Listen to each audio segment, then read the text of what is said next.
রনি আপনাকে যুক্ত করা আছে, বলেন আপনি। জি আসিফ ভাই, ধন্যবাদ যুক্ত করার জন্য। শোনা যাচ্ছে? হ্যাঁ, বলেন।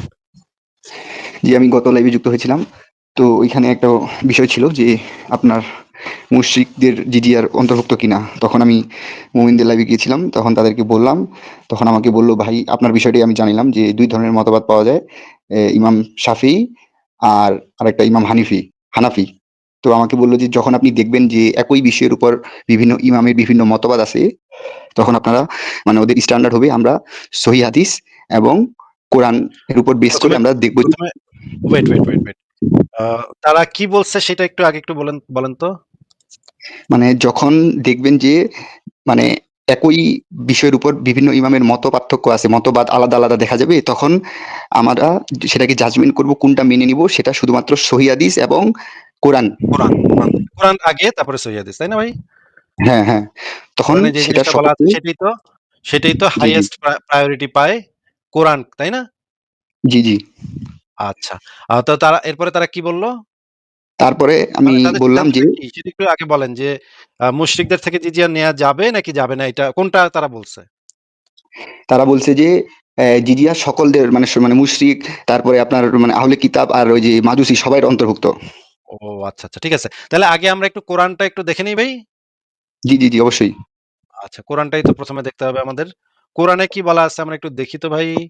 দেখেন তো জিজিয়ার আয়াতটা কাদের জন্য নাজিল হয়েছিল আমরা একটু দেখে নেই। সূরা তাওবার ২৯ নম্বর আয়াত। জিজিয়া কাদের জন্য নাজিল হয়েছিল আমরা একটু দেখি আগে। যে তোমরা লড়াই করো আহলে কিতাবের সেসব লোকের সাথে যারা আল্লাহ ও শেষ দিবসে ঈমান রাখে না, যতক্ষণ না তারা স্বহস্তে নত হয়ে জিজিয়া দেয়। এটা কাদের ক্ষেত্রে বলা হয়েছিল ভাই? আহলে কিতাব। জিজিয়া জিনিসটা কাদের সাথে সম্পর্কিত? আহলে কিতাব। আয়াতটা কাদের ক্ষেত্রে নাজিল হয়েছিল? আহলে কিতাব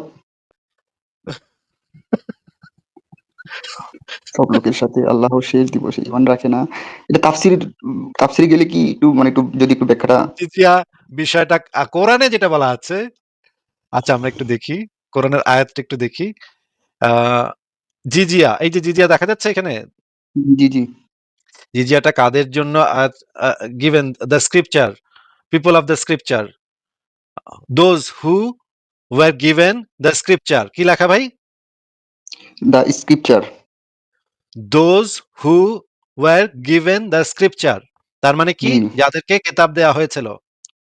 জি, জিজিয়াটা একমাত্র জিজিয়ার আয়াত হচ্ছে যেটা যাদেরকে কেতাব দেওয়া হয়েছিল তাদের সম্পর্কে বলা হয়েছে। ইংরেজি অনুবাদে দেখেন, fight those fight against those who do not believe in Allah in the last man considered lawful religion of truth Islam who were given the scripture। এই আয়াতটা তো টোটালটাই স্ক্রিপচার যাদেরকে দেওয়া হয়েছিল তাদের সম্পর্কে বলা হচ্ছে। আশ্চর্য কথাবার্তা ভাই, আশ্চর্য কথাবার্তা বলেন ভাই, আমি হতভম্ব। কিভাবে এরকমের বাটপারি কিভাবে সম্ভব বুঝতেছি না।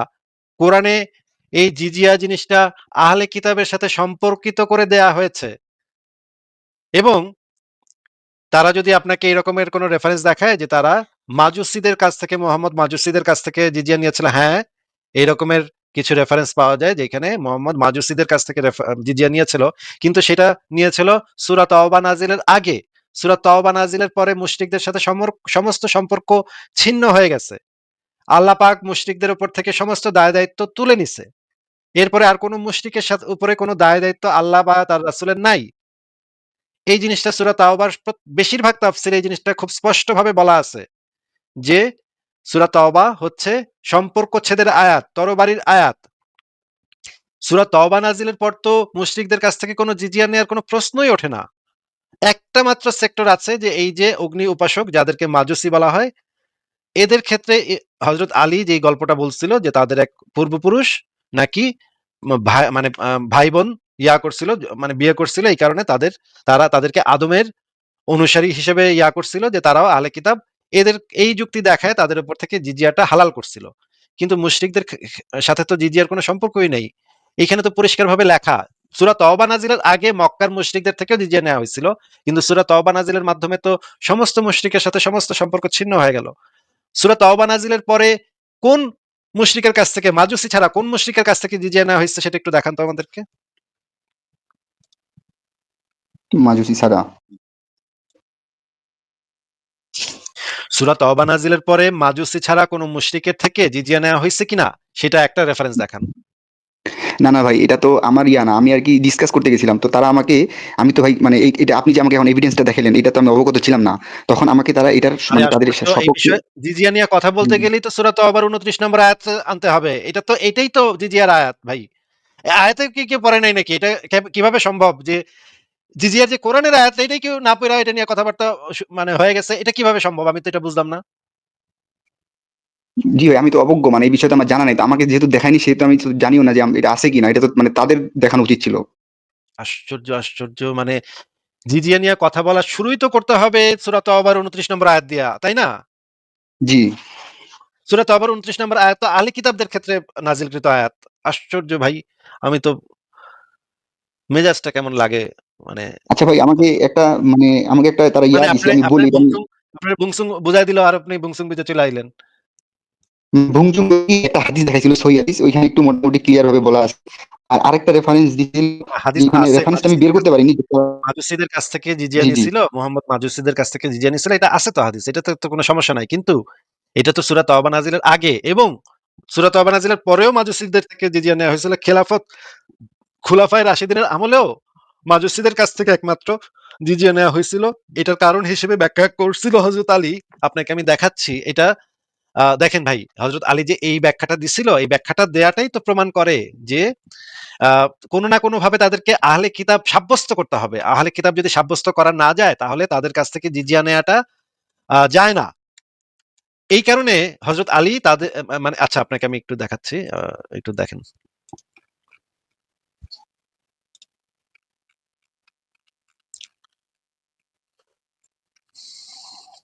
আচ্ছা দেখি আমরা। আ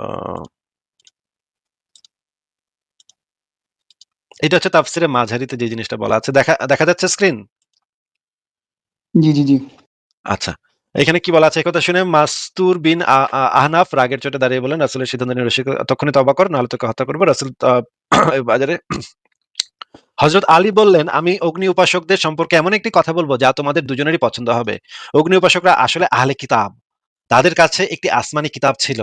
তারা ওই কিতাবটি পাঠ করত। তাদের এক রাজা ছিল ঘোর মদ্যপ। সে একদিন মাতাল অবস্থায় তার নিজের বোনকে ঘর থেকে বের করে নিয়ে গেল এবং কামরূপ চরিতার্থ করল তার সাথে। ৪ জন লোক অনুসরণ করছিল তাদের। তারা ঘটনাটি স্বচক্ষে দেখল।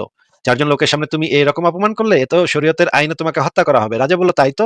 আমার তো কিছু খেয়াল ছিল না। তার বোন বলল, এখন আমার কথা যদি শোনো তবেই কেবল তুমি শাস্তি থেকে অব্যাহতি লাভ করবে। রাজা বলল, বলো অবশ্যই আমি তোমার কথা মান্য করব। বলল যে তুমি যা করলে সেটাকে ধর্মীয় বিধানরূপে প্রচার করো। জনসাধারণকে ডেকে বলো এটাই আদমের ধর্মাদর্শ। হাওয়াকে সৃষ্টি করা হয়েছিল আদম থেকে। সেই হিসেবে হাওয়া ছিল আদমের কন্যা। অথচ দুজনে ছিলেন স্বামী স্ত্রী। প্রথম নবীর এই ধর্মাদর্শ আমাদের জন্য মান্য করা অত্যাবশ্যক। ইত্যাদিতে এই যে এই ঘটনাটা যে হযরত আলী তাদেরকে বলল, এইটা তো বলছিল হচ্ছে এই যে মাজুসিদের কাছ থেকে জিজিয়া নেয়াটাকে যেন জাস্টিফাই করা যায়, যেহেতু বোঝানো যায় যে তারা আদমের শরীয়তের অনুসারী, তার মানে তারা আহলে কিতাব। এইটা প্রমাণ করার জন্য হযরত আলী এই জিনিসটা বলছিল। তাহলে কি বোঝা যাচ্ছে না ভাই যে জিজিয়া নিতে হইলে আহলে কিতাব সাব্যস্ত করতে হয়? জি, জি, জি। আমাকে আরেকটি উদাহরণ দিছিল। সম্ভবত ইসলামের যে খলিফা আছে, ওমর খলিফা, উনি মনে হয় ফিলিস্তিনিদের কাছ থেকে জিজিয়া নিয়েছিল। এরকম কিছু আছে? আহ ফিলিস্তিন তো মানে ওই ফিলিস্তিনের মানে মুশরিকদের কাছ থেকে জিজিয়া নেয় নাই তো ভাই। যেটা নিছিল সেটা হচ্ছে মাজুসিদের কাছ থেকে শুধুমাত্র জিজিয়া নেওয়া হয়েছিল। এই মাজুসিরা মুহাম্মদ যেহেতু মাজুসিদের কাছ থেকে জিজিয়া নিয়েছে, মানে অগ্নি উপাসক, যদিও অগ্নি উপাসকরা মুশরিক, কিন্তু এই ক্ষেত্রে মুহাম্মদ যেহেতু নিচ্ছে সেটাকে দলিল ধরে অনেকে বলছে অগ্নি উপাসকদের কাছ থেকে জিজিয়া নেওয়া যাবে। যদিও অগ্নি উপাসকরা মানে মাজুসিরা আহলে কিতাব না, তারপরেও তাদের থেকে নেওয়া যাবে যেহেতু মুহাম্মদ বলছে। তখন হযরত আলী এই যুক্তিটা দিচ্ছে যে এই মাজুসিরা আসলে আসলে আহলে কিতাবই, কারণ তারা আদমের শরীয়তের অনুসারী। এই যুক্তিটা দিয়ে এই জিজিয়াটাকে জায়েজ করছে, যেহেতু তাদের সাথে আহলে কিতাবটা সম্পর্কিত করছে, সম্পর্কিত কইরা জিজিয়াটাকে জায়েজ করছে। নইলে সম্পর্কিত না করলে সূরা তাওবার ২৯ নম্বর আয়াত তো ভায়োলেট হয়। কারণ জিজিয়াটা তো আহলে কিতাবের সাথে সম্পর্কিত।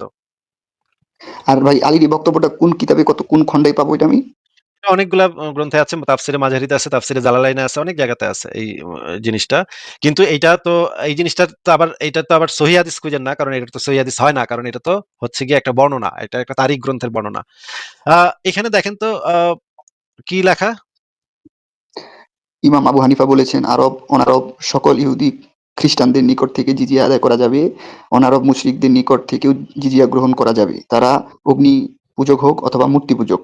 মুরতাদের ধর্মত্যাগীদের নিকট থেকে জিজিয়া নেওয়া যাবে না। ইমাম আবু ইউসুফ বলেছেন, আরববাসীদের নিকট থেকে পুরোপুরি জিজিয়া গ্রহণ করা যাবে না, তারা ইহুদি খ্রিস্টান মূর্তি পূজক অগ্নি পূজক যেই হোক না কেন, জিজিয়া আদায় করতে হবে কেবল অনারব আহলে কিতাব ও মুশরিকদের নিকট থেকে। এখানে আরো বিস্তারিত ব্যাখ্যা করা আছে, তবে মুরতাদ ও কুরাইশ মুশরিকদের নিকট থেকে জিজিয়া নেওয়া যাবে না। ইমাম শাফি বলেছেন ব্যক্তির উপর জিজিয়া আরোপ করা যাবে না, ইত্যাদি ইত্যাদি। এখানে তো অনেক রেফারেন্স আমার এখানে দেয়া আছে, সংশয়.com এ দেয়া আছে। আপনি আচ্ছা ঠিক আছে, আপনি বলেন, আপনার যেটা বক্তব্য আছে সেটা আপনি বলেন। জি, তারা আমাকে একটা বলল যে জামিউল আহকাম আল কুরআন তাফসির কুরতুবী থেকে ১১০/৮ এটা যখন একটা আরবি একটা সেন্টেন্স দেখায় আমাকে এই শেষে এটা বলল এখানে গেলে আপনি পাবেন। কিন্তু আমি এটা বুঝতে পারিনি যে কিভাবে কি বুঝেছি যে তাফসির কুরতুবীর ১১০/৮ এটা কি ১১০ নম্বর সূরার ৮ নম্বর আয়াত না কোনো আইনশাস্ত্র গ্রন্থ থেকে এটা বলেই দেখাইলো না কি এটা আমি বের করতে পারিনি আরকি। এটা একটা আরকি তারা হয়তোবা কোরআনের কোনো কিছু এখানে এভিডেন্স হিসাবে আমাকে বলছিল আরকি। কোরআনে তো জিজিয়ার আয়াত তো ওই একটা ভাই, একটাতে এটা হচ্ছে আহলে কিতাবের সাথে সম্পর্কিত আয়াত। এছাড়া জিজিয়ার আয়াত আছে বলে তো আমি জানি না। এছাড়া কি আর জিজিয়ার কোনো আয়াত আছে? জি, তাইলে আমি এটা জিজ্ঞাসা করব এটা আমাকে কি বুঝিয়েছে এই যে তাফসির কুরতুবীর ১১০/৮। আর আরেকটা বিষয় হচ্ছে ভাই তখন আমি তাফসীরে কুরতুবীতে আপনার একটা তাফসীরে কুরতুবীতে কি জিনিসটা কি আছে সেটা একটু বলেন, যে একটা হাদিস আছে নাকি কি আছে? না উনি একটা আরবি লাইন দেখাইছে। আরবি লাইনে কি বলতেছে? সেটার ভিতরে কি আছে? জিনিসটা কি? হাদিস নাকি কোরআনের আয়াত? এটা মেবি মানে কোরআনের আয়াত হবে। তাহলে হাদিস না মানে এক লাইন হাদিস হবে। কোরআনের আয়াতটা তো কোরআনে নিশ্চয়ই আছে। তাহলে বলেন কত নম্বর আয়াত সেটা? মানে এটা আমি এখন আপনাকে কেমনে বুঝাই? মানে ওইখানে লাইনটা উনি বলল, বলার পরে বলতেছে এই যে আপনি জামিউল আহকাম আল কুরআনে তাফসির কুরতুবী ১১০/৮ লেখা আছে ওইখানে। বলে এখানে গেলে পাবেন। যেটা এখন আমি সিউরলি বলতে পারতেছি না এটা কি কোনো ইমামের বক্তব্য নাকি কোরআনের আয়াত? মানে এটা 100% সিউর দিয়ে বলতে পারতেছি না। আমি আবার জিজ্ঞাসা করব তাহলে ভাই এটা কি বুঝিয়েছে আমাকে? আচ্ছা, আমি আপনাকে যে রেফারেন্স গুলা গতদিন দেখাইছিলাম, বেশিরভাগ দেখাইছিলাম হচ্ছে গিয়ে আশরাফুল হিদায়া গ্রন্থ থেকে, তাই না? হ্যাঁ, হ্যাঁ, হ্যাঁ। আশরাফুল হিদায়া আর আশরাফুল ইয়া থেকেও হিদায়া গ্রন্থ, দেখাইছিলেন। ওই যে আশরাফুল হিদায়া আল গ্রন্থ, বিদায়ান নাহার। না আল বিদায়া ওয়ান নিহায়া থেকে কোনো রেফারেন্স দেখাইছি বলে মনে পড়ে না। আমি যেটা দেখাইছি আশরাফুল হিদায়া থেকে, তাফসিরে মাঝারি থেকে, তাফসিরে জালালাইন থেকে। আপনাকে আমি জিজ্ঞেস করতে চাচ্ছি যে আল হিদায়া গ্রন্থটা, এই গ্রন্থটা কি গ্রন্থ একটু যদি বলতেন। এটা হইলো আপনার অ্যা ইসলামের আইন বিষয় গ্রন্থ আরকি। আইন ফিকের গ্রন্থ, তাই না? হ্যাঁ, হ্যাঁ, হ্যাঁ। এখন আইন কানুনগুলা যে তৈরি হয়েছে সেগুলো তো কোরআন হাদিস এই দুটোর উপর ভিত্তি করে গড়ে উঠছে, তাই না? জি, জি। তাহলে এই বইটাতে যদি এরকমের থাকে তাহলে সেইটাই তো মানে ধরেন বিভিন্ন জন বিভিন্ন মতামত দিচ্ছে, এক একটা বিষয় সম্পর্কে বিভিন্ন জন বিভিন্ন মতামত দিচ্ছে। এই বিভিন্ন জি, মতামতগুলা আ নানাভাবে সংশোধিত হইয়া, নানাভাবে কাটছাঁট হইয়া আইন গ্রন্থে যে পর্যন্ত আসছে, যেটা আসছে আইন গ্রন্থে, সেটাই তো ইসলামের হুকুমত নাকি? জি, যদি আইনে পরিণত হয়, মনে করেন সংসদে ৩০০ জন সদস্য ছিল, ৩০০ জন ৩০০ মতামত দিছে। এগুলোর ভিতরে যেই আইনটা পাস হয়ে গেছে, পাস হওয়া আইনটাই তো আসলে ওই রাষ্ট্রের বিধান নাকি? জি। আমি আপনাকে আশরাফুল হিদায়াত থেকে দেখালাম, এই গ্রন্থটা হইতেছে একটা ফিকি গ্রন্থ, মানে হচ্ছে কি বিধান, আইন কানুনের গ্রন্থ। তারা কি আপনাকে কোনো আইনের গ্রন্থ থেকে দেখাইছে নাকি কোনো মতামত দেখাইছে? হ্যাঁ, তারা আমাকে আইনের গ্রন্থ বলতে আল মুক্কুনি একটা আছে না? এরকম কিছু? আল মুগনি, হ্যাঁ আল মুগনি একটা গ্রন্থটা কি দেখাইছে আপনাকে? গ্রন্থ থেকে দেখাইছে? গ্রন্থ থেকে দেখায়নি। আমাকে ওখানে ওয়েবসাইটে গেল তাদের ওয়েবসাইটে যাওয়ার পরে ওই এই আল মুক্কুনির যে ইয়ে আরকি যে ইমাম, ওই ইমামের এরকম ২-৩ টা লাইন দেখাইলো বাংলা যে বলে দিছে যে এগুলার অন্তর্ভুক্ত সবাই না। না, না। দেখায় ওই জি, জি। একেকজন ব্যক্তি তো নানা মতামত দিতে পারে। সেই মতামতের ওই অংশটুকু নিয়ে যদি কেউ আরেক জায়গায় বসায় দেয় তাইলে তো হবে না ভাই। ওই যে যেই আইন গ্রন্থটা, সেই আইন গ্রন্থটা আপনাকে দেখাইছে? যে আইন গ্রন্থের ভিতরে না, লেখা আছে সবার কাছ থেকে জিজিয়া নেয়া যাবে। না ওরকম ভিতরে খুলে দেখায়নি। জাস্ট খালি তারা যেই মানে যেটা আরকি বলছে ১-২ লাইন ওখানে ওয়েবসাইটে উল্লেখ করে দিয়ে শেষে এই লেখাটা লাগায় দিছে যে আল মুক্কুনি এই যে বলছে এখানে এইভাবে ছিল আরকি। মানে আপনি যেভাবে দেখাইছেন বই খুলে বা ভিতরে যায় ওইভাবে দেখায়নি। আচ্ছা। তাহলে আমরা একটু যদি আল হিদায়া গ্রন্থটা, আশরাফুল হিদায়া বা আল হিদায়া গ্রন্থটা থেকে আবারও কি একটু দেখবো, নাকি আপনি এই জিনিসটা জি, আমি অলরেডি আমি বুঝতে আপনার পারছেন? এভিডেন্স, হ্যাঁ, আপনার এভিডেন্স তো ভাই ভ্যালিড। আল হিদায়াহ গ্রন্থের মধ্যে এক জায়গায় আপনি মানে দেখাইছেন যে ইমাম শাফি বলতেছে আমরা হাদিস দ্বারা জানতে পেরেছি যে অনারবি মুশরিকরা আহলে কিতাব আর মাজুসি নয়, সেহেতু তাদের বিরুদ্ধে যুদ্ধ করতে হবে, নিজ ধর্মের উপর থাকতে দেয়া যাবে না, তারা জিজিয়ার অন্তর্ভুক্ত না। এখানে মানে এটা বলা আছে আপনার, যে আপনি বলতেছেন হিদায়া গ্রন্থ, কিন্তু এখানে যে আবার যে ইমাম শাফি যে বলতেছে আমরা হাদিস দ্বারা জানতে পেরেছি, জি, কিন্তু এখানে যদি একটু বলে দিত যে কোন হাদিস দ্বারা জানতে পেরেছি, ওটা কিন্তু আবার বলা নাই। আহ, ও, কোন জিনিসটা যদি আপনি আমাকে স্পেসিফাই করতেন, তাহলে আমি হাদিসটা বের করে রাখতে পারি। এখন হয়তো পারবো না, কিন্তু পরে বের করে রাখতে পারবো। আপনি কোন জিনিসের হাদিসটা চাচ্ছেন? ইমাম শাফির কোন কথাটা? ইমাম শাফির আপনার জিজিয়া বিষয়ে আপনার গ্রন্থে, হিদায়া গ্রন্থে একটা আর্টিকেল আমাকে দেখাইছিলেন।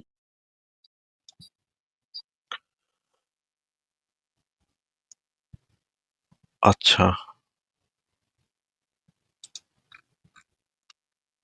আচ্ছা, আমি এই জিনিসটা পরে তাহলে বের করে রাখবো। আপনি যদি চান তাহলে আপনি আমাকে এই জিনিসটা আমাকে করে দিয়েন, তাহলে আমি এই জিনিসটা পরে বের করে রাখবো, যে কোন জিনিসটা আপনার ইমাম শাফি। এখন এইটা তো বুঝতে পারতেছি না, আপনি কোন স্পেসিফিক কোন জিনিসটা চাচ্ছেন, সেটা আমি বুঝতে পারতেছি না। আপনি আমাকে একটু জানায় রাখেন, আমি পরে বের করে রাখবো না। আচ্ছা, ঠিক আছে। আর ভাই, আরেকটা বিষয় যে এটা আমি বুঝতে পারছি, মানে তারা আর কি যখন মত পার্থক্য দেখা যায় তখন তারা সহি হাদিস আর কোরআনের নিল আর কি, কিন্তু আমি তো এই 29 নম্বর আয়াতের কথা জানতাম না। আমি তাহলে তাদের সাথে আলোচনা করব। আর আরেকটা বিষয় হচ্ছে যে ওই যে আপনি যেমন আপনার ভিডিওতে আমি দেখছি বুঝলাম যে না, যার কাছে গেছিলেন সে আপনাকে বলছে যে সহিহ হাদিস এবং কোরআনের কাছে যেতে হবে, এটা বলেছে তাকে আপনাকে? হ্যাঁ, এটা তো ভাই বলছে, আপনি তো চিনেন ওনাকে, ওই যে মুশফিক মিনার। কিন্তু এই জিনিসটা তো ভাই খুবই আমি এই জিনিসটা একদম মানে হতভম্ব, যে মানে যেই জিনিসটা হচ্ছে একদম আহলে কিতাবদের সাথে সম্পর্কিত আয়াত, একদম কোরআনের ভিতরেই পরিষ্কারভাবে দেয়া আছে যে এটা আহলে কিতাবদের ক্ষেত্রে প্রযোজ্য। এইটা আপনাকে হাইড করে ফেলাইলো আপনাকে, মানে এইভাবে এই রকমের বাটপারি। আমি না একেবারে, এটা একেবারে মর্মান্তিক বাটপারি। জিজিয়ে নিয়ে কথা বলতে হলে তো সেটা তো আবার 29 নম্বর আয়াত নিয়ে দিয়ে শুরু করতে হবে, এটা হচ্ছে স্টার্টিং পয়েন্ট আলোচনার। আমি একেবারে হতভম্ব ভাই। জি ভাই। আর ওই আমি আর তারপরে আর এই যে আর এবার জি, আপনি আমাদেরকে ওই হাদিসগুলো দেখাতে পারেন যদি চান, যে তারা আপনাকে যে হ্যাঁ, জিনিস একটু আপনি দেখাইছে বের যে করেন। জি, মুশরিকদের একটু সাথে বের করেন তাহলে। মুশরিকদের কাছ থেকে জিজিয়া নিছে, এটা আপনি দেখাবেন। কিন্তু তারা মাজুসি না। আমি কিন্তু মাজুসিটা বলেই দিছি আপনাকে। আচ্ছা, মাজুসিদের ঠিক কাছ আছে। থেকে জিজিয়া নেওয়ার ব্যাপারটা আমি আপনাকে বলেই দিছি। মাজুসি বাদে আরবের মুশরিকদের কাছ থেকে মোহাম্মদ কোন জিজিয়া নিছে, এটা একটু দেখান। জি, আমাকে যে হাদিসটা তারা প্রমাণ হিসেবে মানে করছে, আমি বলতেছি সহিহ মুসলিমের হাদিস নং হচ্ছে 1731, হাদিস একাডেমি 1731। 31।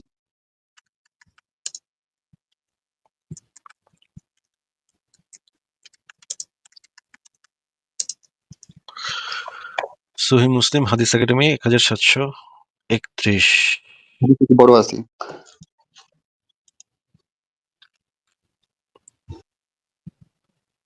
আচ্ছা,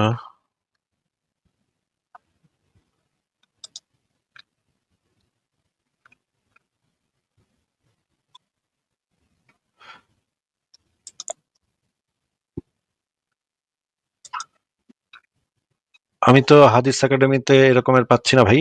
সহিহ মুসলিম তো, তাই না? জি, পাচ্ছেন না? আমি একটু শেয়ার দিই, দেখি, দেখেন, আপনি দেখে বলেন এটা কিনা। এটা তো হাদিস একাডেমি সহিহ মুসলিম দেখা যাচ্ছে। জি, আহ যান নিচে যান। 1731। এখানে তো কোনো কিছু দেখতেছি না ভাই আমি। এরকম কোনো জিজিয়া সম্পর্কিত কিছুই দেখতেছি না। আচ্ছা, আপনি তাহলে করেন ভাই, এই, উপরে যান। কোরআন পাঠের আওয়াজে মাধুর্য সৃষ্টি করা মুস্তাহাব। না, এটা না। আচ্ছা, আপনি ওই আরেকটা আমি বলি, এই অন্য হাদিসেও একই একই হাদিসটা আছে, আপনি তাহলে করেন এই সুনান ইবনে মাজা 2858। সুনান ইবনে মাজাহ 2858। এটা লিখে সার্চ দেন, দেখেন কি আছে প্রথমে। 2000 কত? 2858।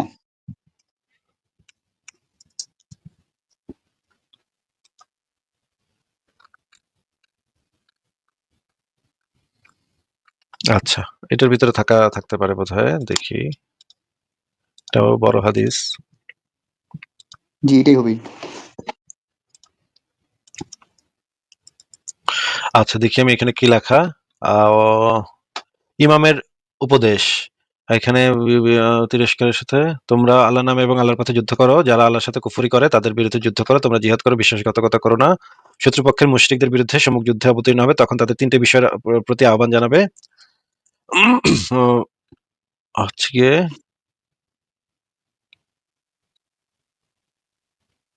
এই পয়েন্টটাই হাইলাইট করছে যে ৩ টা বিষয়ের প্রতি প্রথমে আহ্বান জানাবে। আমি একটু দেখতেছি, আমি নিশ্চিত যে এটা হচ্ছে সূরা তাওবা নাজিলের আগে, তারপর আমি দেখতেছি। যে তারা সেগুলোর দিকে একটির দিকে সাড়া দিলে, আচ্ছা তুমি তাদেরকে ইসলামের দাওয়াত দাও, জানিয়ে দাও তারা বেদুইন মুসলিমদের সমান মর্যাদা পাবে, তাদের উপর আল্লাহ সেই হুকুম জারি হবে যা মুসলিমদের উপর জারি হয়, গনিমত ফাই কিছু পাবে না, মিলে জিহাদ করতে থাকে, তারা ইসলাম অস্বীকার করে জিজিয়া দিতে বলো, তা থেকে যদি বিরত হয় আক্রমণ থেকে বিরত থাকো, তারা যদি জিজিয়া দিতে অস্বীকার করে তবে তাদের বিরুদ্ধে ইত্যাদি ইত্যাদি করো। আকলামা বলেন, ভাই এই জিনিসটা একদম মানে পরিষ্কার ভাবে সূরা তাওবা নাজিলের আগের ঘটনা, এই জিনিসটা একদম নিশ্চিত। কারণ হচ্ছে গিয়ে মুশরিকদের কাছ থেকে জিজিয়া, মুশরিকদেরকে তো একেবারে মানে ইয়াই করছে, একদম সরাসরি বলছে যে মুশরিকদের সাথে সম্পর্ক, সমস্ত সম্পর্ক ছেদ। তাহলে আমি একটু বের করি যে মুশরিকদের সাথে যে সমস্ত সম্পর্ক ছেদ, সেই জিনিসটা আমি একটু বের করি, সম্পর্ক ছেদের আয়াত।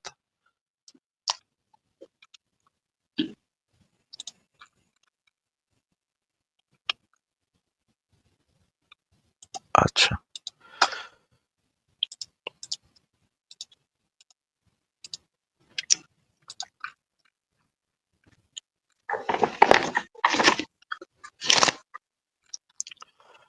প্রথমে আমরা ডক্টর আবু বকর জাকারিয়ার ইসের থেকে দেখি, তাফসির থেকে দেখি।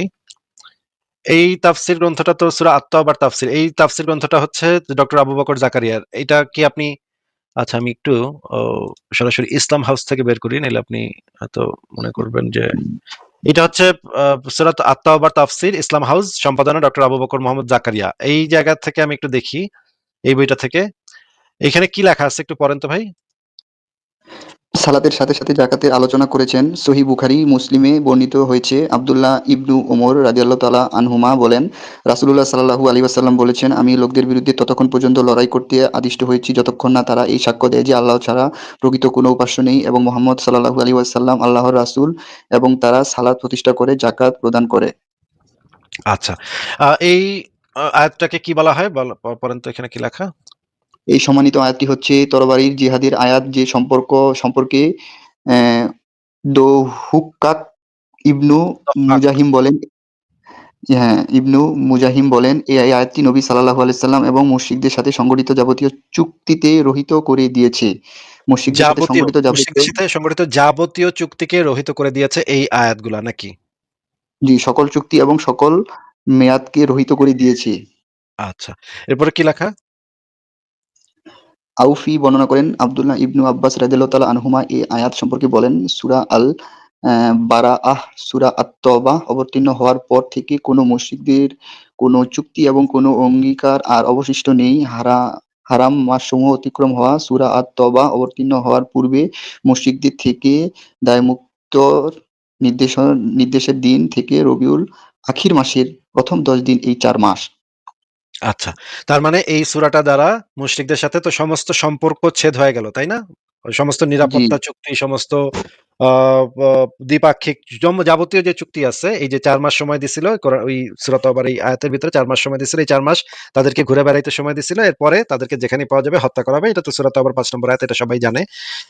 এইটার দ্বারা, এই আয়াতগুলা দ্বারা মুশরিকদের সাথে যাবতীয় সমস্ত চুক্তি রহিত হয়ে গেল, ওই ৪ মাসটা শুধুমাত্র সময়, বাদ বাকি সমস্ত কিছু রহিত।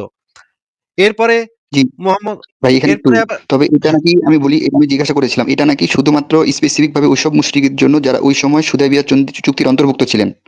এটা একটু বের করে দেখান,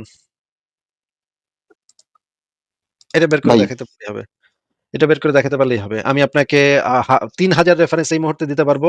মোহাম্মদ বিভিন্ন জায়গায় লোক পাঠায় পাঠায় মানুষ খুন করাইছে, এই বিভিন্ন মূর্তি টুর্তি, মন্দির টন্দির, না, আমি মক্কার বল- আমি আশেপাশে, বল- আমি না আমি আমি মক্কার বলতে চাচ্ছি আশেপাশে। এই যে সূরা তবার ৫ নম্বর আয়াতের ক্ষেত্রে নাকি এটা বলতে চাচ্ছি আমি, অন্যান্য না, মানে ওই আয়াতটা নাকি ওই সব সকল চুক্তিবদ্ধ মুশরিকদের ক্ষেত্রেই ছিল, ওই যে যেখানে পারবে ওত পেতে থাকো, হত্যা করো, ওই আয়াতটা। না, সূরা তাওবা হচ্ছে একটা আমভাবে সমস্ত মুশরিকদের ক্ষেত্রে প্রযোজ্য। সকল মুশরিকদের সাথে ইসলামের সমস্ত সম্পর্ক ওই দিন ছিন্ন হয়ে গেছে। পৃথিবীর কিয়ামত পর্যন্ত যত মুশরিক আছে, পৃথিবীর যে প্রান্তে যত মুশরিক আছে সবার সাথে সম্পর্ক ওই সূরা তওবা নাজিলের মাধ্যমে সম্পর্ক ছেদ হয়ে গেছে। খুবই পরিষ্কার কথা। জি, আচ্ছা, ঠিক আছে, আমরা একটু তাফসিরে ইবনে কাসির থেকে একটু দেখি কি লেখা জি, জি, আছে। জি। একটু পড়েন তো ভাই লাল অংশটুকু। উক্ত উক্ত আয়াতংশ এবং অনুরূপ আয়াতসমূহের ভিত্তিতে আবু বকর সিদ্দিক রাদিয়াল্লাহু তাআলা আনহু সেই ভাই একটু বড় করেন।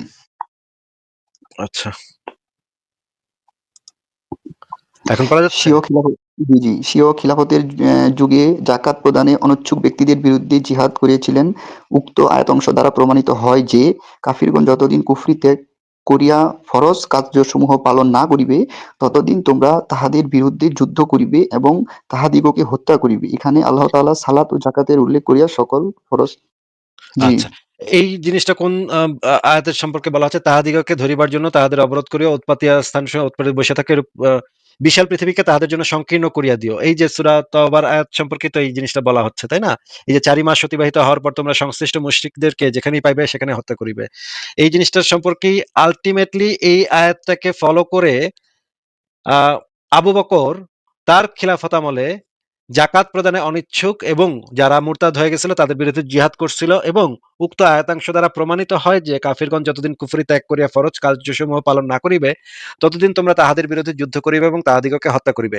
তাহলে ওই আয়াতটা যদি সূরা তওবার ৫ নম্বর আয়াতটা যদি শুধুমাত্র সেই ক্ষেত্রে প্রযোজ্য হইতো ভাই, শুধুমাত্র যদি জি। সেই ক্ষেত্রে প্রযোজ্য হইতো ভাই, মক্কার কিছু গুটি কয় মুশরিক যারা চুক্তি ভঙ্গ করছিল তাদের ক্ষেত্রে যদি প্রযোজ্য হইতো ভাই, তাহলে আবু বকর তার খিলাফত আমলে তাদেরকে তো সে সময় মাইরা কেটে শেষই করছে। তাইলে আবু বকর তার খিলাফত আমলে সেই আয়াতকে ভিত্তি ধরে কিভাবে জিহাদ করলো একটু আমাদেরকে বুঝায় দেন।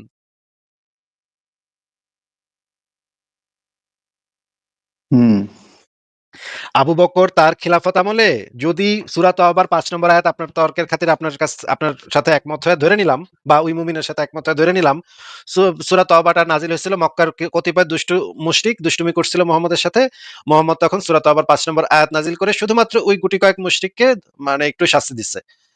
এছাড়া আর কোথাও ওই সূরা তওবার ৫ নম্বর আয়াত প্রযোজ্য হবে না। ঠিক আছে, ধরে নিলাম। তাইলে ভাই এই আয়াত এই যে এই জিনিসটাকে একটু তাহলে ব্যাখ্যা করে দেন তো। এটা তো ভাই কন্ট্রাডিকশন হচ্ছে তাহলে। ও আচ্ছা।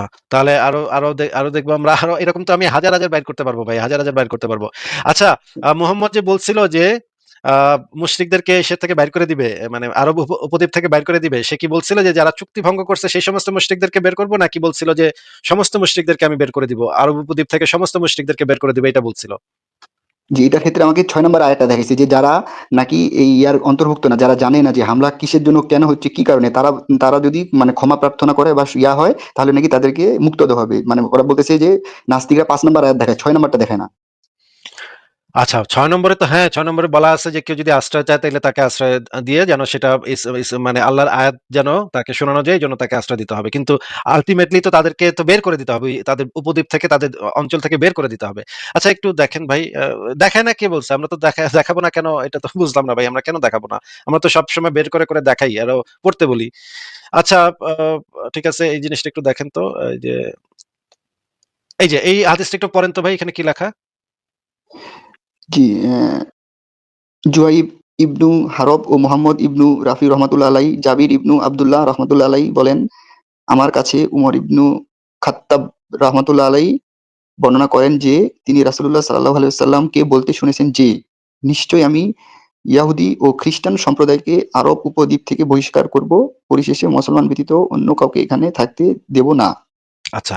তার মানে হচ্ছে এই যে এইটার ভিতরে তো মুশরিকরা পড়ল নাকি আরব উপদ্বীপে? জি, জি, জি। তাইলে এখানে কি ভাই এখানে বলা হয়েছে কোথাও যে যারা দুষ্টুমি করেছে, যারা চুক্তি ভঙ্গ করেছে যে বা আমার মুহাম্মদের পাছে লাথি মেরেছে তাদেরকে শুধু ধরে বের করে দিব এইটা বলেছে নাকি সবাইকে বলেছে? সবাইকে। আচ্ছা। আ এখানে দেখি তো কি লেখা? আমি ইহুদি খ্রিস্টান সম্প্রদায়কে বের করে দিব। তারপর মুসলিম ব্যতীত কাউকে থাকতে দিব না। মুসলিম ব্যতীত কাউকে থাকতে দিব না। এই অঞ্চলে থাকতে দিব না। তাহলে তো ভাই এই আ বিধানগুলো তো সমস্ত ক্ষেত্রে প্রযোজ্য। তাহলে আপনাকে কে বলল? আচ্ছা এখানে একটু দেখেন তো। আ এই বিধানটা একটু আমরা পড়ি। না, এখানে নাই। আমি একটু দেখাচ্ছি দাঁড়ান।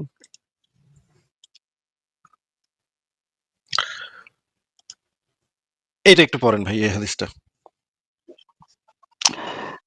আবু হুরাইরা রাদিয়াল্লাহু তাআলা আনহু হতে বর্ণিত, তিনি বলেন রাসূলুল্লাহ সাল্লাল্লাহু আলাইহি সাল্লাম এর মৃত্যুর পর আবু বকর রাদিয়াল্লাহু তাআলা আনহু যখন খলিফা নির্বাচিত হন, তখন আরবের কিছু সংখ্যক লোক কাফির হয়ে যায়। উমর ইবনুল খাত্তাব রাদিয়াল্লাহু তাআলা আনহু আবু বকর রাদিয়াল্লাহু তাআলা আনহুকে বললেন, আপনি এদের বিরুদ্ধে কিভাবে অস্ত্র ধারণ করবেন? অথচ রাসূলুল্লাহ সাল্লাল্লাহু আলাইহি সাল্লাম বলেছেন, মানুষ যে পর্যন্ত না আল্লাহ তাআলা ব্যতীত আর কোনো প্রভু নেই এই কথার স্বীকৃতি দিবে, সেই পর্যন্ত আমি তাদের বিরুদ্ধে যুদ্ধ করিতে আদিষ্ট হয়েছি। আর যে ব্যক্তি বলল আল্লাহ ব্যতীত আর কোনো প্রভু নেই, সে আমার থেকে তার মাল ও রক্ত ও জীবন নিরাপদ করে নিল। তবে ইসলামের অধিকার সম্পর্কে ভিন্ন কথা, আর তাদের প্রকৃত হিসাব নিকাশ রয়েছে আল্লাহ তাআলার দায়িত্বে। আচ্ছা ভাই, এখানে তবে ইসলামের অধিকার সম্পর্কে ভিন্ন কথা মানে কি বুঝেছি? ইসলামের অধিকার সম্পর্কে ভিন্ন কথা মানে ইসলাম যদি কোনো শাস্তি দেয়, ইসলামের শরিয়া আইনে যদি কোনো শাস্তি থাকে সেটা তো তারা পাবে। ও, তারপর আবু বকর রাদিয়াল্লাহু আনহু বলেন, আল্লাহর শপথ, নামাজ ও জাকাতের মধ্যেও যে ব্যক্তি পার্থক্য করে আমি তার বিরুদ্ধে যুদ্ধ করবই। কেননা জাকাত সম্পদের হক। কেউ উটের একটি রশি দিতেও যদি অস্বীকার করে, যা রাসূলুল্লাহ সাল্লাল্লাহু আলাইহি সাল্লামকে দিত, আল্লাহর কসম আমি তার বিরুদ্ধে যুদ্ধ করবই। তারপর উমার ইবনুল খাত্তাব রাদিয়াল্লাহু তাআলা আনহু বলেন, আল্লাহর শপথ, আমি দেখতে পেলাম আল্লাহ যেন যুদ্ধের জন্য আবু বকরের অন্তর উন্মুক্ত করে দিয়েছেন। অতঃপর আমি বুঝতে পারলাম যে তার সিদ্ধান্তই যথার্থ। আচ্ছা, একটু আমাদেরকে একটু বলেন তো যে এখানে যে লা ইলাহা ইল্লাল্লাহ না বলা পর্যন্ত কিতাল করতে আদেশপ্রাপ্ত হয়েছি, এইটা আবু হুম। বকরের আমলে কি এই ঘটনাটা, এই হাদিসের যে বর্ণনাটা, এই ঘটনাটা কোন সময়ের? এটা তো একটা মনে হয় যুদ্ধের নাকি? না, এটা তো আবু বকরের খিলাফত আমলের ঘটনা, তাই না? এই যে দেখেন আবু বকর জি, যখন খলিফা নির্বাচিত হন, তার মানে আবু বকর তখন খলিফা নাকি? জি, জি। তখন তো ভাই মানে নবী মোহাম্মদ এটা কোরআনের পরেই। মোহাম্মদ তো ততদিনে মারা গেছে নাকি? জি, জি, জি, মারা গেছে। তার মানে আবু বকর তখন খলিফা। এখন উমর আইসা আবু বকরের বলতেছে যে নবী তো বলছিল যে আল্লাহ ব্যতীত কোনো প্রভু নেই, এই কথা স্বীকৃতি না দেওয়া পর্যন্ত তাদের বিরুদ্ধে কিতাল করতে আদিষ্ট হয়েছি। এইটা জি, শুই না তখন আবু বকর তরবারি হাতে তুলে নিল, বলল হ আমি সবাই মেরালাম এখন। সবাই কেউ যদি আমার একটা উটের দড়িও দিতে অস্বীকার করে একের মেরালাম। যেই মানুষ, যেই ইসলামের হুকুমত জাকাত প্রদানে অস্বীকার করার একটা উটের দড়িও যদি কেউ দিতে অস্বীকার করে তারে পর্যন্ত মাইরা ফেলার হুকুম দিতেছে, আপনি কি বলতে চাচ্ছেন যে মুশরিকদেরকে জিজিয়া নিয়ে সেখানে থাকতে দিছে ইসলাম? এত ভাই, মানে তেল হইছে ইসলামের পাশে, কি এত তেল হইছে?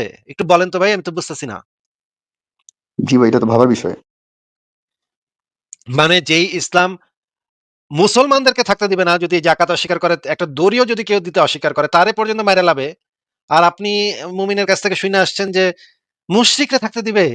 আই হ্যাঁ, কয় কি ভাই, আমি তো পুরা মুশরিকরা জিজিয়া নিয়ে থাকতে দিবে?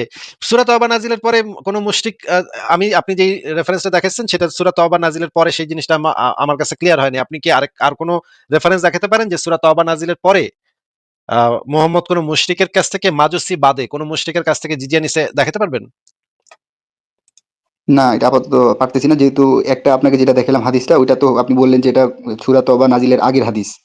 তো আর আরেকটা যেটা এভিডেন্স আগের দিছে ঘটনা, আমাকে, ওইটা তো আগের ঘটনা ভাই, জি, আগের তো মক্কাতেও তো মুশরিকদেরকে থাকতে দিছিল মুহাম্মদ, তাই না? মক্কাতেও তো মুশরিকরা ছিল সে সময়। মক্কায় তো সূরা তওবা নাজিলের আগ মুহূর্ত পর্যন্ত তো মক্কাতে মুশরিকরা ছিল, এটা জানেন না?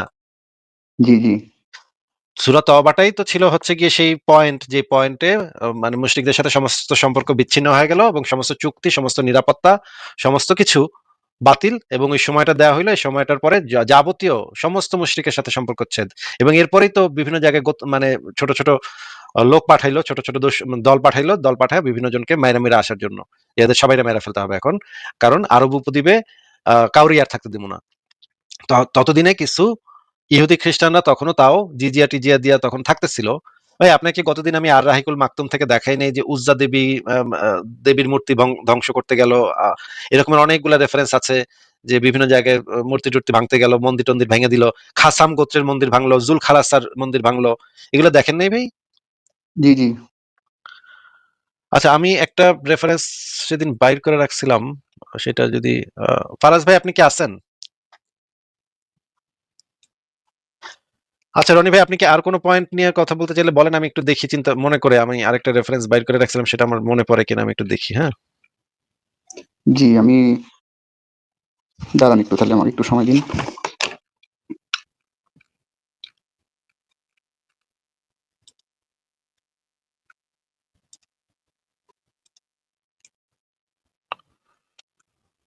হয়ে গেল কই? রনি, হ্যাঁ, আপনাকে যুক্ত আবারও করছি। আপনি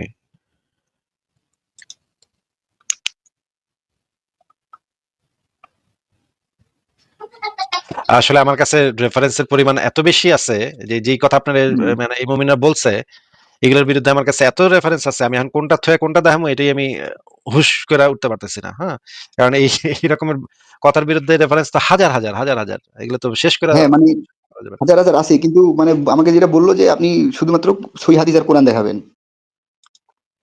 কেন আমি যদি ফিকা গ্রন্থ থেকে দেখে তাহলে সেটা কেন, সেটা কি ইসলাম না নাকি? কারণ আবার কিছু ফিকহ গ্রন্থে যাবার দ্বিমত আছে কিছু ইমামের। তখন বলতেছে আপনি তখন কিভাবে যাচাই করবেন কোনটা বেস্ট? এটাও তো আছে আবার কিছু ফিকাতে যে কিছু ইমামের মতে আবার না, এটা পুরাটাই ইয়ার অন্তর্ভুক্ত, সবাই অন্তর্ভুক্ত ছিল জিজিয়ার। ফিকাতে এটাও যদি আবার একটা জিনিস থাকে তাহলে তো এই জিনিসটা একটা শরিয়া রাষ্ট্রে ইমপ্লিমেন্ট হইতে পারে নাকি? হ্যাঁ, এটা পারে। এটা আমি তো মানি। ইমপ্লিমেন্ট হয়ে গেলে তখন যদি সেই বিষয়ে কারো কোনো অন্য কোনো আলেমের কোনো দ্বিমত থাকে মানুষ তো তখন ভুক্তভোগী হবে নাকি? জি, জি। অবশ্যই হবে। এবং এই জিনিসটা তো ইসলামের নামেই তো হবে নাকি? হ্যাঁ, অবশ্যই। তাইলে এখন ইসলামের কোনো একটা বিষয়ে আল্লাহ আসলে কি বুঝাইছে বা নবী আসলে কি বুঝাইছে সেটা বোঝার উপায় কি? সে কিভাবে বুঝবে যে এই আল্লাহ আসলে এইটাই বুঝাইছে, আল্লাহ আসলে ওইটা বুঝায় নাই সেটা বোঝার উপায় কি? মনে করেন সেটা কোরআন হাদিসে নাই। তখন আমরা কিভাবে হুম। বুঝবো? মানে ওদের পয়েন্টটা হচ্ছে এটাই আমাকে বুঝাইছে যে আপনি যখন আপনি দেখবেন দ্বিমত, ১ম এ আপনি এইটার শরণাপন্ন হবেন। তারপরে যেটা বুঝাইলো দেখবেন যে কোন আমলটা মানে কোন ইমামের কথাটা বেশি মানুষ মানছে। ঠিক আছে? না, এটা না যদিও বেশি আমার কাছে মানুষ ভ্যালিড মানছে দেখে মনে হয়নি। এটা কিভাবে কোনো যুক্তি হয় ভাই? বেশি মানুষ মানলে না, এটা তো আমার কাছে সেটা ভ্যালিড মনে হয়নি ভাই। কারণ আপনার মনে করেন যে খারাপও আছে, আপনার ধর্মে ভালো আছে। এখন ভালোটা মানছে বলে তো এই না যে খারাপটা নাই বা খারাপটা উঠে গেছে বা এরকম কিছু। তাই না? মনে এখন করেন আপনি একজন খারাপটা মানলো। সেও তো ইসলাম ফলো করেই তো মানছে নাকি? জি, তো ওইটা তো ইসলামের ভিতরেই আছে। তো সে নিজে থেকে তো এটা বানায়, বানায় ফলো করে নাই নাকি? জি। তাইলে তো তারটাকে হয়তো আপনি মানতেছেন না। কিন্তু সেটা তো ইসলামের দলিলের ভিতরে তো সেই জিনিসটা আছে। হ্যাঁ, অবশ্যই আছে। তাইলে তো আচ্ছা কি আর বলবো? আচ্ছা বলেন আর কি কিছু বলার আছে? আমি কয়েকটা রেফারেন্স আপনাকে দেখাবো ভাবছিলাম। কিন্তু আমার না এই মুহূর্তে আপনার কথা শুনে আমি এমনই বেকুব হয়ে গেছি যে এই যে আ আ মুশরিকদের থেকে জিজিয়া নেয়া যাবে বা হচ্ছে গিয়ে কি বললেন? মানে যেটা হচ্ছে কোরআনে পরিষ্কারভাবে বলা আহলে কিতাবদের কথা। এই রকমের কেউ কথা কইতে পারে এটাই আমি না মানে একদম বেকুব। বুঝছেন? এখন আমি আপনাকে শত, শত রেফারেন্স বাইর করে দেখাইতে পারি কিন্তু আমি তো আসলে বেকুব হয়ে গেছি কথা শুনে। আর কি কোন পয়েন্ট আছে আপনার? না, এই বিষয়টাই, এই জিনিসটাই আপনাকে আমার জানানো ছিল আরকি। মানে মানে যে জিজিয়া গ্রহণের ক্ষেত্রে। আচ্ছা তাহলে তো আপনার কাছে তো অনেকগুলা এই যারা এই কথা বলছে তাদের কাছে তো নিশ্চয়ই অনেকগুলো সহিহ হাদিস আছে যে সূরা তওবা নাজিলের পরেও মুহাম্মদ মক্কার আশেপাশে যে মুশরিকরা ছিল তাদের থেকে জিজিয়া নিয়ে তাদেরকে থাকতে দিছে। সুখে শান্তিতে মিলেমিশে তারা ভাই, ভাই হয়ে গলাগলি করে বসবাস করছে। এরকম কি আরেকটা সহিহ হাদিস দেখাতে পারবেন যেটা সূরা তওবা নাজিলের পরে বোঝা যায় যেন হাদিসটা পড়লে যে এটা সূরা তওবা নাজিলের পরে এবং মুহাম্মদ এবং মুশরিক সবাই গলাগলি করে বসবাস করতেছে। এরকম কি আছে কিছু? না ভাই, আমাকে এভিডেন্স হিসেবে ওরা ৪ টা জিনিস দেখাইছে। ৪ টার মধ্যে একটা হাদিস দেখাইছে যেটা আমি আপনাকে বললাম, আপনি বের করলেন। আর বাকি ৩ টার মধ্যে ২ টা দেখাইছে হইলো ইসলামী বিশ্বকোষ, ওই যে আইন গ্রন্থ, আর ওই যে আল মুক্কুনি থেকে ওই যে ২ টা ইমামের ২ টা বক্তব্য দেখাইলো। আর আমাকে ওই আরেকটা মানে সেম যেটা বললাম একটু আগে, ওই যে তাফসীর কুরতুবী ১১০/৮, এটা যে কি বুঝাইছে এটা আপনিও বুঝতে পারতেছেন, আমিও পারতেছি না, তাদেরকে আমি এটা জিজ্ঞাসা করব। এই ৪ টা দেখাইছে। তার মধ্যে হাদিস একটাই দেখাইছি যেটা আমি আপনাকে দিছি। আচ্ছা, আ আহ এই বিষয়ে যে জিনিসটা হচ্ছে এই বিষয়ে কোন আলেম কিছু, কিছু মত দিতে পারে। ইসলামের বিভিন্ন বিষয় ইসলামের একটা বিধান আছে যে আপনি যদি একটা কি যেন বলে এটাকে? ইখতিলাফ না যেন কি একটা বলে, হ্যাঁ? আপনি যদি একটা নতুন মত দেন সেই তাতে আপনি কিছু সওয়াব পাইবেন। এইজন্য সওয়াবের আশায় অনেকে অনেক মত দিছে। এই বিষয়ে এটা মত আমার মত এইটা তো আমার মত সেটা। কিন্তু যেই আইনগুলা ইমপ্লিমেন্ট হইছে সেই আইনগুলা আরেকটু গুরুত্বপূর্ণ। কারণ হচ্ছে গিয়ে সেইগুলা আইন হিসেবে প্রণয়ন হইছে। সেগুলা যাচাই বাছাই করার পরে সেই জিনিসগুলাকে আইন হিসেবে প্রণয়ন করা হইছে। এই কারণে সবসময় আপনি যেটা দেখবেন যে আইন গ্রন্থটাতে কি লেখা আছে এই বিষয়ে। আমি যেটা জানি আমি আপনাকে সেই রেফারেন্স গুলো দেখাইছিও যে মুশরিকদের কাছ থেকে সাধারণভাবে কোনো জিজিয়া হয় না। কিন্তু মুহাম্মদ মাজুসীদের কাছ থেকে জিজিয়া নিচ্ছিল এরকমের কিছু হদিস পাওয়া যায়। এই কারণে হযরত আলী আবার এটাকে জাস্টিফাই করছিল এটা বইলা যে তারা আদমের শরীয়তের অনুসারী এই লাইনটা তৈরি করে তখন আহলে কিতাব হিসেবে সাব্যস্ত করে তাদের কাছ থেকে জিজিয়া নিচ্ছে। আর হযরত ওমর যখন মিশরে গেছে, মিশর কিন্তু আরব উপদ্বীপের বাইরে। তখন কিন্তু সে জিজিয়া নিতে অস্বীকার করছে। মুশরিকদের কাছ থেকে শুধুমাত্র ২ টা অপশন দিছিল। মুশরিকদের মাইরা ফেলবো অথবা তোমরা ইসলাম কবুল করো। আপনি যদি চান তাহলে এটা একটু সার্চ করে দেখতে পারেন। নিজে সার্চ করে দেখেন যে হযরত ওমর যখন মিশরে গেছিল তখন সে মুশরিকদের কাছ থেকে জিজিয়া নিতে অস্বীকার করছিল। এই রেফারেন্সটা আমার কাছে ছিল কিন্তু এই মুহূর্তে আমার মনে পড়তেছে না এটা আমি কোথায় রাখছি এই জিনিসটা আমার এই মুহূর্তে মনে নাই। এই কারণে আমি আপনাকে দেখাতে পারতেছি না। কিন্তু আপনি যদি নেক্সট লাইভে আসেন তখন আমি জোগাড় করে রাখবো। কিন্তু এই মুহূর্তে আমার কাছে যে কোথায় ছিল, কোথায় রাখছিলাম সেই জিনিসটা আমি ভুলে গেছি। আর যদি আপনার কোনো পয়েন্ট থাকে তাহলে বলতে পারেন, নাহলে আপনাকে বিদায় জানাই রনি ভাই। এটা তাহলে আপনি আমাকে নেক্সট এই ইয়াটা দেখাইয়েন ভাই, আমি আসবো। আর সেক্ষেত্রে আমি আরেকটা মানে জিনিস আপনাকে একটু জিজ্ঞেস করি। আরেকটা জিনিস একটু জিজ্ঞেস করি। আপনার কাছে এই জিনিসগুলা কিরকম লাগে যে ধর্মের ভিত্তিতে মানুষকে মানুষে একটা রাষ্ট্রের আন্ডারে কিছু মানুষ আছে তাদের মধ্যে ধর্মের ভিত্তিতে বৈষম্য সৃষ্টি, যে এক এক মানুষের রাইট এক এক রকম হবে। তুমি খ্রিস্টান, তুমি ইহুদি, তুমি হিন্দু, তুমি বৌদ্ধ, এরকমের একটা রাষ্ট্র ব্যবস্থা আপনি আশা করেন নাকি? আপনি আশা করেন এরকম একটা রাষ্ট্র ব্যবস্থা যেখানে ধর্মটা মোটেও গুরুত্বপূর্ণ হবে না, আপনার কাজ কি আপনার কাজের উপরে ভিত্তি করে আপনাকে মূল্যায়ন করা হবে। আপনি যদি ভালো মানুষ হন তাহলে আপনাকে রাষ্ট্র আপনাকে সুবিধা দিবে। আর যদি আপনি ধরেন ট্যাক্স ট্যাক্স ফাঁকি দিচ্ছেন তাহলে বা চুরি বাটপারি করছেন, আপনাকে রাষ্ট্র আপনার কাজের উপরে ভিত্তি করে আপনাকে মূল্যায়ন করবে, আপনার ধর্মের উপরে ভিত্তি করে না। এরকমের একটা রাষ্ট্র ব্যবস্থা কি আপনি কামনা করেন? মানে আপনি আপনার পরিবারকে নিয়ে কোন রাষ্ট্রে যাইতে চাবেন, আফগানিস্তানে নাকি সুইডেনে? আমি ভাই সুইডেনে যেতে দেবো। কেন কেন? কারণ মনে করেন যে ধর্মের উপর ভিত্তি করে কোনো নিজস্ব কোনো ধর্মের কোনো আইন চাপিয়ে দেওয়া, আমি মনে করি এটা ভাই ব্যক্তি স্বাধীনতায় হস্তক্ষেপ, হরণ করা। এটা আমার মানবিক দৃষ্টি দিয়ে। কারণ মুমিনরা আমি দেখছি এরা যখন মানে আর্গুমেন্ট দেয়, এরা কি করে ওদের যে মস্তিষ্কের গ্রাউন্ড লেভেলে ওরা আগে একটা জিনিস প্রেমিস সেট করে রাখে যে ইসলাম সত্য, ইসলামী এই এখন যে আমার সাথে আসুক না কেন তাকে আমি আমার ধর্মের যুক্তি দিয়ে তারা কি করে নেগেটিভ জিনিসটা কম হাইলাইট করে, পজিটিভটা বেশি করে। অথচ তার মধ্যে যে নেগেটিভটা আছে ওইটাকে ওরা টেনা পেঁচায় পেঁচে এমন ভাবে জিনিসটাকে শেষে উপস্থাপন করে যে মনে হয় যে না এখানে মানে মানবিক দিকগুলো দেখায়, দুই একটা যে আছে কিন্তু অমানবিক দিকগুলো দেখে না। কিন্তু আমার ক্ষেত্রে মনে হয় যে এটা পুরাটাই একটা মানবিক, মানে ধর্মের কোনো দৃষ্টিকোণের কোনো আইন প্রয়োগ এরকম হতে পারে না যে বৈষম্য, তুমি খ্রিস্টান তুমি হিন্দু তোমাকে জিজিয়া দিতে হবে, তোমাকে মাথা নত হয়ে। এই ক্ষেত্রে আবার কি তেনা বেঁচেছে আপনি শুনে অবাক হবেন। আমি যখন বললাম যে জিজিয়া মানে তো ভাই এই আপনার অপমানজনক, ওখানে লেখা আছে যে সগির নামে একটা আরবি ওয়ার্ড আছে যাকে মানে হচ্ছে ছোট করা, লাঞ্ছিত করা, বিভিন্ন তাফসীর গ্রন্থে বিভিন্ন ওয়ার্ডে আসছে।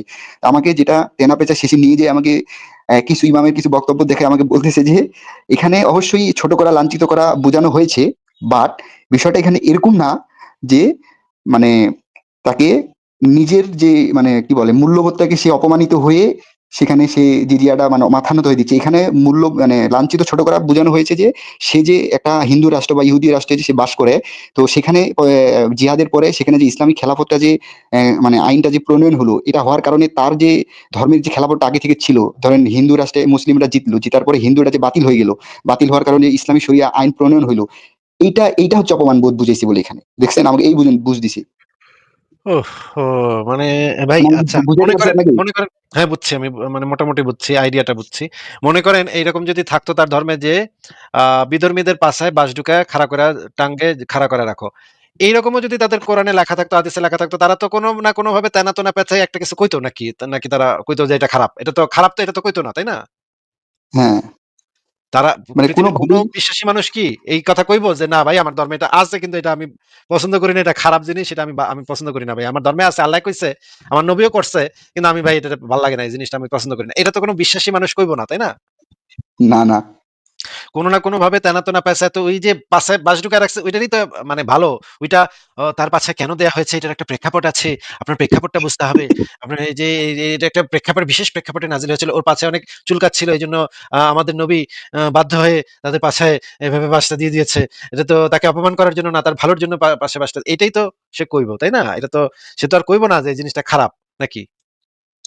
হ্যাঁ, আমাকে যেখানে আপনি আমাকে এই ফিকহ শাস্ত্র এবং বিভিন্ন এই আপনার ইসলামের এই গ্রন্থগুলোতে আপনি দেখাইলেন যে স্পষ্টভাবে বলা হয়েছে যে ব্যাখ্যাগুলোর মধ্যে যে কিভাবে কিছু ব্যাখ্যা গ্রন্থে আবার এরকম আসছে হাঁটু গেড়ে আবার কি বোতাম শার্টটা চিরে নিতে হবে, থাপ্পড় দিতে হবে, এগুলো আছে, এগুলো আবার ওরা মানলো, স্বীকার করলো। কিন্তু দেখেন এখানে ওরা তেনাটা কোন জায়গায় পেয়েছে, বলতেছে যে হ্যাঁ এগুলো আছে কিছু আপনার ওই যে কি ইমাম হানাফির যে গ্রন্থগুলো ওগুলাতে বলে এগুলো আছে, বলতেছে হ্যাঁ আমরা এগ্রি করতেছি, বাট আপনার তখন ওই যে এটার যে কিছু কিছু ইমাম যে জিনিসটা যখন দেখতেছে যেটা খুব মানে আচরণটা খুব মারাত্মক হয়ে যাচ্ছে ইয়াদের ক্ষেত্রে, তখন কিছু ইমাম যে সফট যে পোলাইটলি যে বক্তব্যগুলো দিছে ওগুলো আমাকে দেখাইলো। দেখার পরে ওই যে আপনার পয়েন্টটাও আমি তুলছিলাম, ওই যে এই মুশফিক ভাইকে, ওই যে তার যে গুরু আছে, গুরুকে যে যখন লাইভে প্রশ্ন করলে যে তাদেরকে কি অপমান হয়ে জিজিয়া দিতে হবে, উনি বললো না, উনার বইতে লেখা আছে যে অপমানজনক ভাবে জিজিয়া দিতে হবে, মানে এটার মানে হচ্ছে এটা বোঝায়। তো আমি যখন এই পয়েন্টটা উঠেছি, এটার অ্যান্সারটা আমাকে কি দিছে, যে লাইভে যে উনি অ্যান্সার দিছে যে না, এটা উনি আসলেই না অর্থেই না দিছে। আর এখানে যে অপমান ভাবে যে জিজিয়া প্রদানের বিষয়টা বুঝেছে, এটা বুঝেছে যে ওই তার রাষ্ট্রের খেলাফতটা মানে বাতিল হয়ে যে ইসলামী খেলাফতটা যে প্রণয়ন হলো, এটাতে সে অপমান বোধ করলো। এইটা অনেকে বুঝেছে ওই যে বইটার মধ্যে। এই রেফারেন্সটা আবার একটু দেখি দিলে, আমরা একটু দেখি যে এটা দ্বারা কি বোঝানো হয়েছে সেটা ওইখানে একটু দেখি।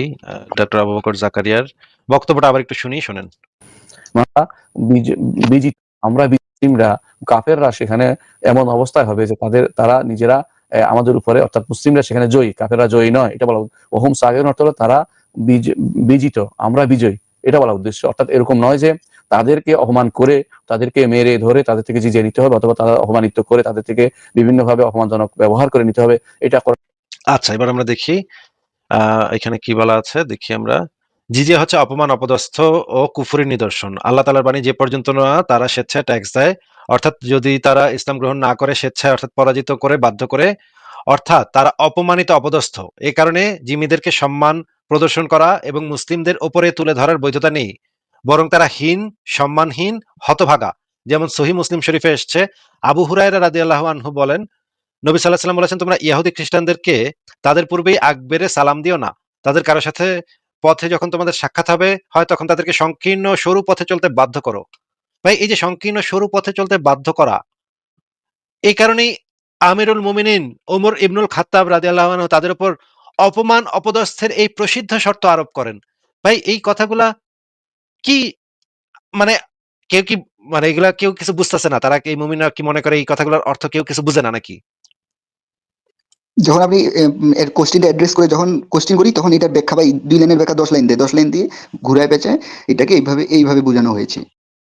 ও আচ্ছা, এই কারণে আমিরুল মুমিনিন ওমর ইবনুল খাত্তাব রাদিয়াল্লাহু আনহু তাদের উপর তাদের অপমান, অপদস্থের এই প্রসিদ্ধ শর্ত আরোপ করেন। এই বিষয়টা হাদিসের ইমামগণ আব্দুর রহমান ইবনু গানাম আল আশারি থেকে বর্ণনা করেন। তিনি বলেন, আমি ওমর ইবনুল খাত্তাবের পক্ষ থেকে শামের খ্রিস্টানদের সাথে কৃত শান্তি চুক্তির শর্তগুলো লিপিবদ্ধ করেছি। আচ্ছা, আমরা একটু শামের ইয়াগুলো একটু দেখি। আহ দাঁড়ান। আচ্ছা, আপনাকে এই এই আরেকটু আলোচনা করি, কারণ এই জিনিসটা নিয়ে আলোচনা করার দরকার আছে। আপনাকে একটু প্রথমে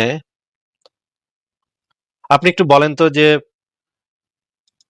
অমুসলিমদের সাথে তো বন্ধুত্ব করা, অন্তরঙ্গ বন্ধুত্ব করা যাবে না, এটা তো আপনি জানেন নিশ্চয়ই। জি, জি। এখন আপনাকে দেখতেছি আমি আলমগীরও বক্তব্য আছে।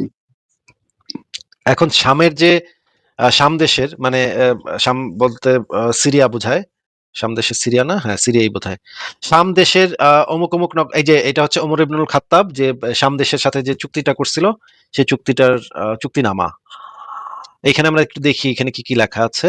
আমরা নগরে নতুন গির্জা নির্মাণ করব না, ইতিপূর্বে যে সকল গির্জা পুনঃপ্রচলন করব না, কোনো প্রকার শিরকের কথা প্রকাশ করব না, আমাদের আত্মীয় ইসলাম গ্রহণ করিলে তাদের বাধা দিব না, মুসলিমদের প্রতি সম্মান প্রদর্শন করিব, মুসলিমরা তো আমাদের মজলিসে বসতে চাইলে তাদেরকে জায়গা করে দিব, জুতা পরিধান করিব না, পাগড়ি ব্যবহার করিব না, টুপি পরিধান করিব না, মাথায় সিথি কাটিব না, অশ্বাদি বহনে গদি ব্যবহার করিব না, গলায় তরবারি ঝুলাবো না, আংটি আরবি ভাষায় কিছু খোদিত করিব না, মস্তকের সম্মুখ ভাগ চুল ছেটিয়া ফেলিব, যেখানে থাকি না কেন সর্বদা টিকি রাখিব, দেহে পৈতা ধারণ করিব, গির্জা প্রকাশ্য স্থানে ক্রুশ রাখিব না, মুসলমানদের রাস্তায় বা তাদের বাজারে ক্রুশ বা নিজেদের ধর্মীয় পুস্তক প্রকাশ করিব না, গির্জায় উচ্চ শব্দে ঘন্টা বাজাইব না।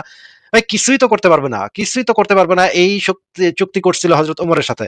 এখন আপনাকে আমি আশরাফুল হিদায়াহ গ্রন্থ থেকে দেখাই, দারুল ইসলামে গির্জা উপাসনার নতুনভাবে প্রচলন তৈরি করা জায়েজ নাই।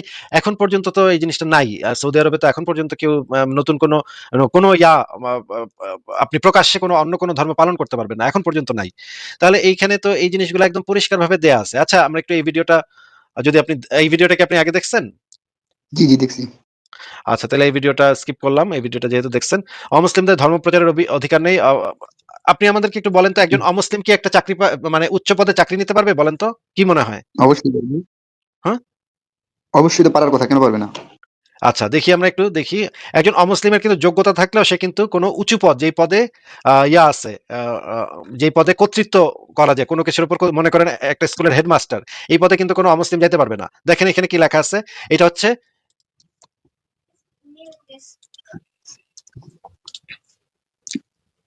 এটা হচ্ছে islamweb.net এর ফতোয়া। দেখা যাচ্ছে ভাই?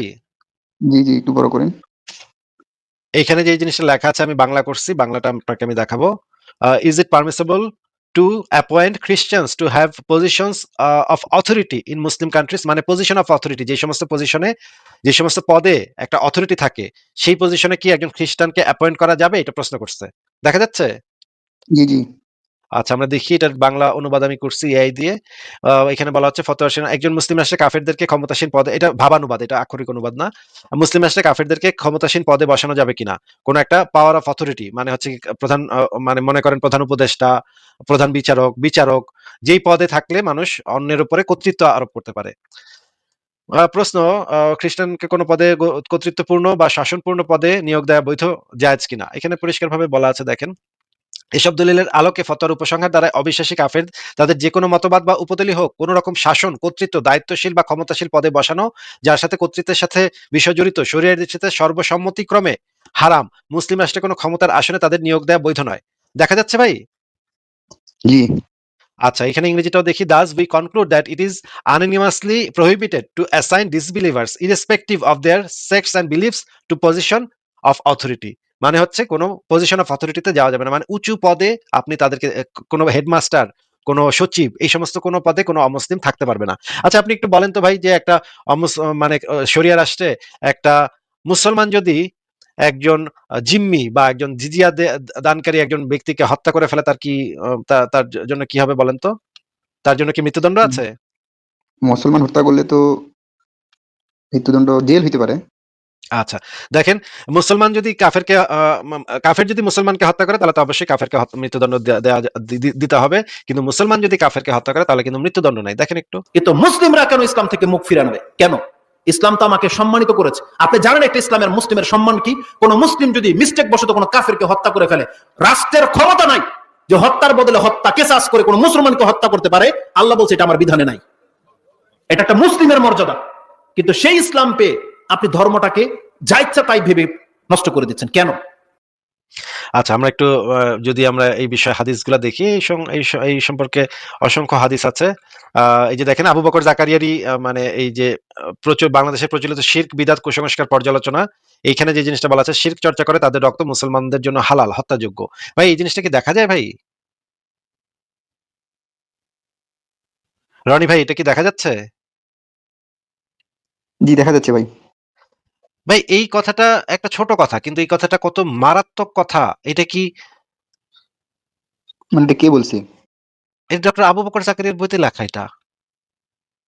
এই যে দেখেন, ও, আমি বের করে দেখাচ্ছি।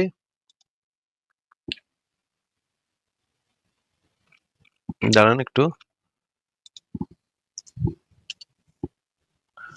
এটা একদম ইসলাম হাউস থেকে প্রকাশিত। বাংলাদেশের প্রচলিত শিরক, বিদআত, কুসংস্কার পর্যালোচনা, সম্পাদনা ডক্টর আবু বকর মোহাম্মদ জাকারিয়া। দেখা যাচ্ছে ভাই, ইসলাম হাউস থেকে প্রকাশিত। এটা কিন্তু যেই সেই প্রকাশনী না।